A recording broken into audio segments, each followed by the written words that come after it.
நான் ஆசைப்படுகிறேன் அடியானே என்று அல்லாஹ் ரப்புல் ஆலமீன் சொல்கிறான். இந்த உலகத்திலே மனிதர்களை பொறுத்தவரை யாரை நாம் சார்ந்து யாரை நம்பிக்கொண்டிருக்கிறோமோ இந்த மனிதர்களை பொறுத்தவரை நாம் கேட்டுக்கொண்டே இருந்தால் எம்மை விட்டு தூரமாகுவார்கள். ஆனால் ரப் அவனிடத்திலே கேட்க கேட்க கேட்க கேட்கதான் அவன் மிக அருகாமையில் எம்மிடத்திலே வருவான். அல்லாஹு அக்பர்.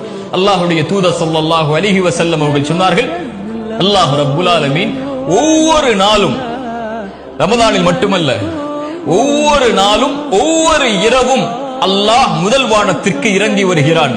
வந்த அடியார்களை பார்த்து கேட்கிறான், என்னிடத்திலே என்னை அழைப்பவர்கள் உண்டா? அந்த அழைப்பிற்கு நான் பதில் கொடுக்கிறேன். என்னிடத்திலே மன்னிப்பை தேடுபவர்கள் உண்டா? அந்த மன்னிப்பிற்கு, அந்த பாவங்களுக்கு நான் மன்னிப்பை வழங்குகிறேன் என்று அல்லாஹ் என் பிறப்பு என் இறப்பு வரும் வரை, இந்த உலகம் தொடங்கி இந்த உலகம் முடியும் வரை ஒவ்வொரு அடியானுக்கும் இந்த வாய்ப்பை அல்லாஹ் ரப்புல் ஆலமீன் ஒவ்வொரு இரவும், கவனத்தில் எடுங்கள், ஒவ்வொரு இரவும் அல்லாஹ் அழைக்கிறான். தேவைகளை கேட்பவர்கள் உண்டா? இதோ வழங்குகிறேன். மன்னிப்பை கேட்பவர்கள் உண்டா? இதோ மன்னிக்கிறேன் என்று அல்லாஹ் ரப்புல் ஆலமீன் ஒவ்வொரு இரவும் அடியார்களை பார்த்து கேட்பதாக அல்லாஹ்வுடைய தூதர் ஸல்லல்லாஹு அலைஹி வஸல்லம் அவர்கள் சொன்னார்கள்.